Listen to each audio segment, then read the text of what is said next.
Thanks for inviting us in at 6 o'clock, and we begin on this Friday night with breaking news. A suspected mass overdose here in downtown Indianapolis sends 6 people to the hospital. Our Logan Gay joins us live tonight from the scene, where police gave us an update about an hour ago. So Logan, what did you learn? Well, Scott, this is all still under investigation, but IMPD Police Chief Chris Bailey said that it was actually analysts with the Real-Time Crime Center that used this camera to look across the street and see that there were at least 3 people lying in the parking lot. When police officers responded, they actually found 6 people, and all of them seemed to be experiencing overdose symptoms. All 6 people were taken to the hospital. All of them are stable, and 1 has been released. 4 of them did need breathing assistance on scene. Officers administered Narcan to at least 1 person. But they said it did not work because the drug they used is a synthetic drug called Spice. This is what Chief Bailey had to say about this drug. Typically, there's some sort of spray that's introduced to the spice, usually some sort of roach spray or bug spray. And then when it's smoked, it causes, some sort of reaction. Obviously, too much involved in whatever this mixture was. As you can see right now, the scene is completely clear. There is 1 officer still on scene, and just moments ago, there were city employees that were there cleaning up the area. Next, Chief Bailey says they will go after whoever supplied these people with this drug. Back to you.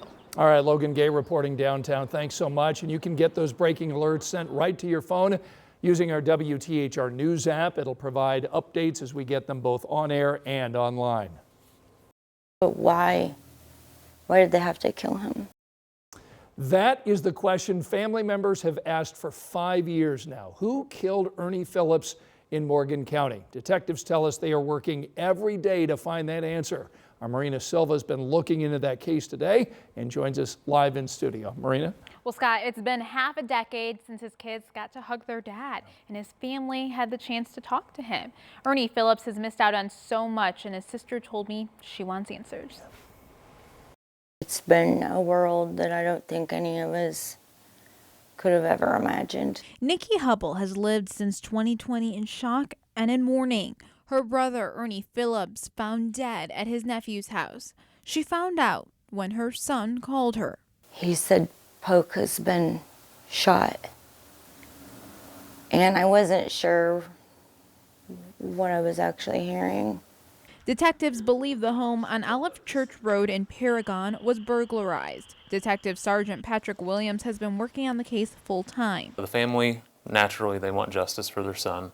He has 2 sons and a daughter. So they obviously want to see the individual or individuals responsible held accountable for their actions, because Ernie didn't deserve to die that night. His 3 children now growing up without their father. Presley, I went to her first daddy-daughter dance. You know, her daddy didn't get to take her to that. You know, my father, her grandpa. You know, thankfully he could take her, but, you know, the first day of kindergarten for his kids, you know, just all the milestones that he should be there for. She's now dedicated her time to getting justice for her brother. So shortly after he was killed, I created a Justice for Poke page on Facebook. In the beginning, there was a lot of interaction. Because in her mind, someone knows who killed her brother. Because someone out there is seeing the post, and someone has the missing piece that we need. For now, she's stuck waiting and hoping. And I do believe that. I have 100% faith that this is going to be solved. It's just a matter of when. And if you're the person watching and you have that information, you need to come forward. And if she could say one last thing to her brother. Just that I love him and I'm sorry. A reward is now set up for the arrest and conviction of who killed Ernie Phillips. The sheriff's office has set up a tip line. You can find that on your screen and on WTHR.com. Marina, what was it like for you to talk to that family? if I could describe it in one word, it was heartbreaking. Yeah. I talked to them for hours, and they cried multiple times. This is 5 years that Right. this family has been waiting for answers, and every day they're just hoping that they get the call that someone has come forward. Yeah, hopefully they will get that justice. Yes. Marina, thanks so much. A Texas man is going to prison for 5.5 years for a deadly hit-and-run crash here in downtown Indy. Our Rich Nye was at that sentencing where the prosecutor and victim's family and friends asked for a longer sentence. Salvador Benales was in Indy last March for a work trip, driving a rental car when he hit 3 pedestrians at College and Mass Avenue. 27-year-old Air Force veteran Brandon Breedlove died from his injuries. His family and friends packed the courtroom.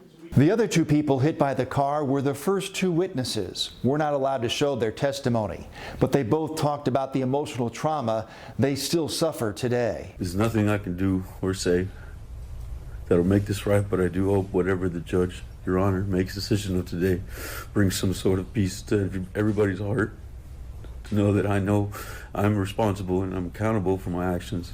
Benales pled guilty to 2 counts of leaving the scene of an accident causing catastrophic injury or death. The plea deal allowed for the judge to send Benales to prison for at least 12 years, but Judge Jennifer Prinz Harrison gave him a 5.5-year prison sentence plus 4 years probation. Rich Nye, 13 News.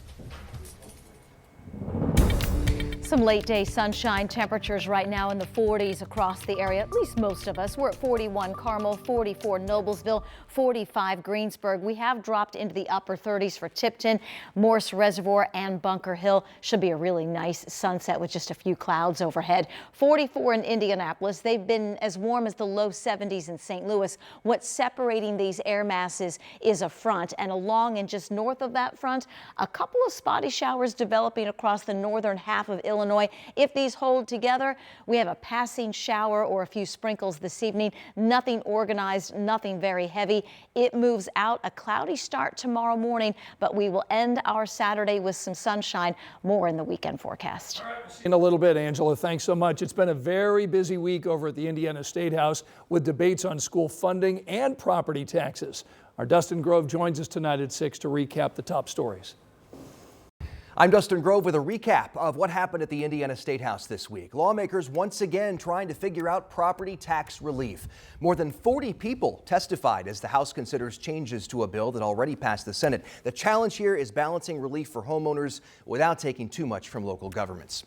More than 100 people were there to testify about a bill that would force public school districts to split referendum money with charter schools. The marathon 9-hour session left its mark on lawmakers. There was also a lot of testimony around a bill to create partisan school board elections. Supporters say it would help inform voters. Critics say it would discourage people from running. And Governor Mike Braun signed 3 executive orders this week. One expanded parental leave for state employees. The other 2 focused on restricting gender identity and transgender athletes in college sports. You can watch our in-depth coverage of the stories shaping the future of Indiana on Crossroads Politics. It airs at 10 a.m. on Sundays and on demand anytime on WTHR+.